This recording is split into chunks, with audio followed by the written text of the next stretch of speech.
Dalam pertempuran besar kedua, Wang Lin menjatuhkan 15 iblis drum dan dengan demikian menggenggam jalannya sendiri menuju Ascendant. Namun, sejak zaman kuno, para kultivator Ascendant tidak pernah ditoleransi oleh Jalan Langit. Untuk menghukum jenis kultivasi ini, Jalan Langit akan menurunkan bencana surgawi untuk memusnahkannya.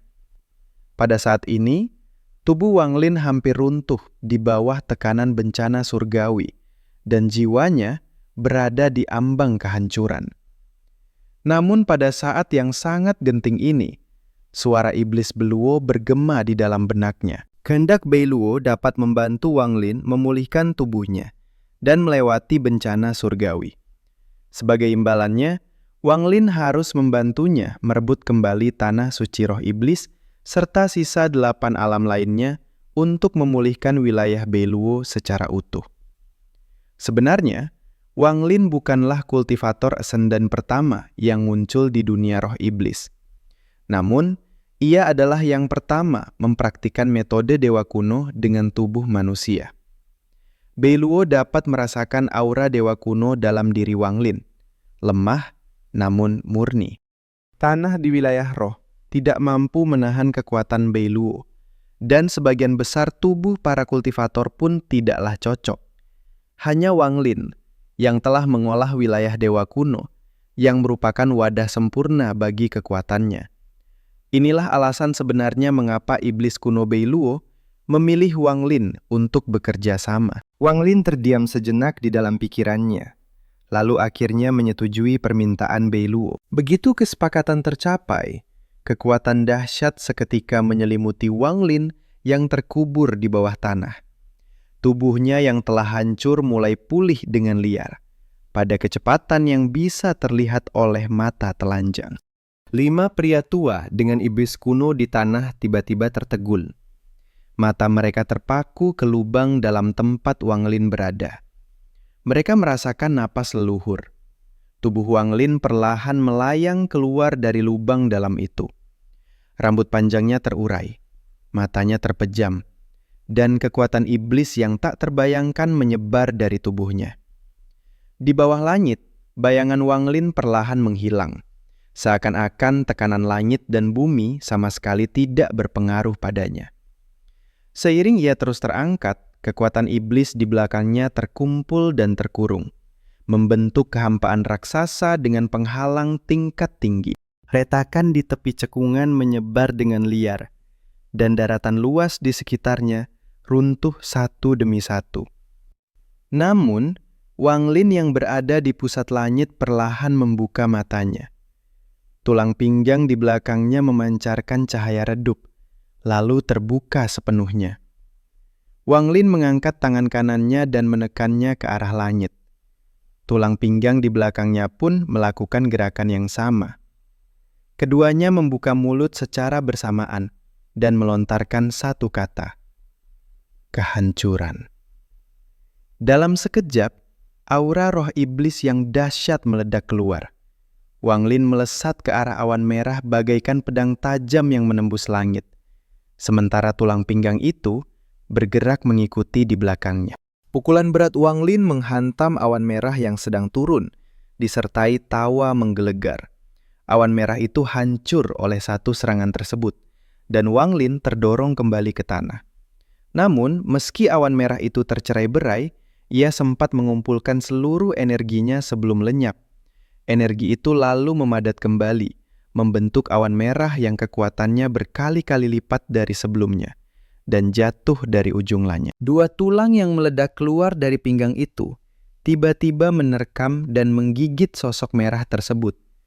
Sosok merah itu menyatu ke dalam tubuhnya, sementara tulang dan raga terus runtuh lalu terbentuk kembali tanpa henti.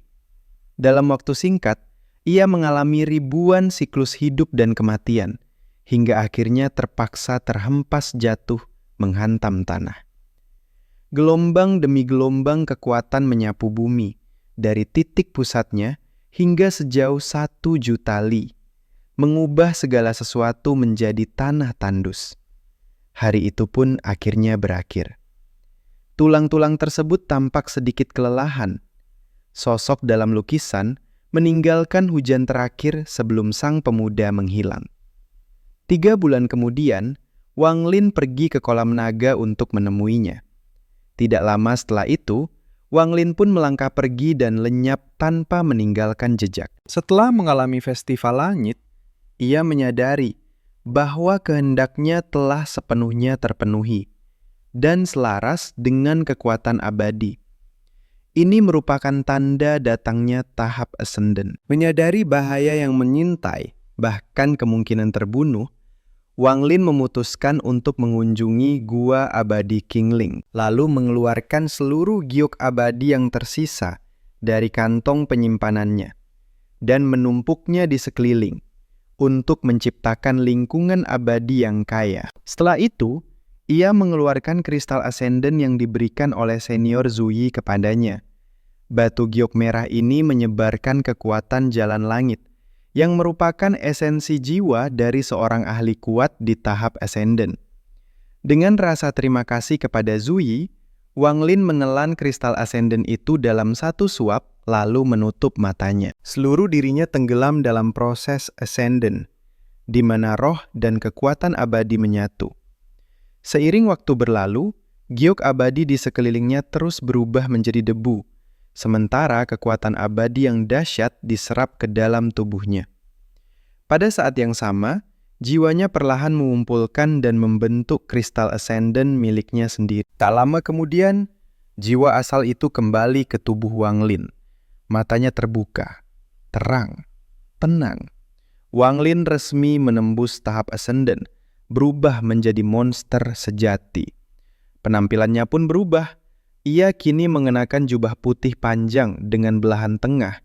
Rambut putihnya diikat dalam kuncir tinggi dengan 2 poni tipis di sisi wajah. Ornamen rambutnya sederhana, tanpa hiasan berlebihan, menonjolkan ketajaman dan kecerdasan, bukan kesombongan. Perubahan dari flamboyan menjadi terkendali mencerminkan keadaan batinnya. Ia bukan lagi kultivator yang mengintimidasi dengan aura kasar, melainkan master sejati, mengalahkan kekuatan dengan kelembutan, mengendalikan dunia dengan ketenangan. Kekuatan dahsyat tersembunyi dalam keheningan. Pendekatan desain ini bahkan menuai pujian luas. Banyak yang menyebutnya bukan sekadar keputusan estetika, melainkan kolaborasi 2 arah antara pencipta dan mereka yang benar-benar memahami Wang Lin. Namun, terobosan ini tak luput dari perhatian. Iblis di menara medan perang kuno merasakan kelahiran kultivator kekuasaan.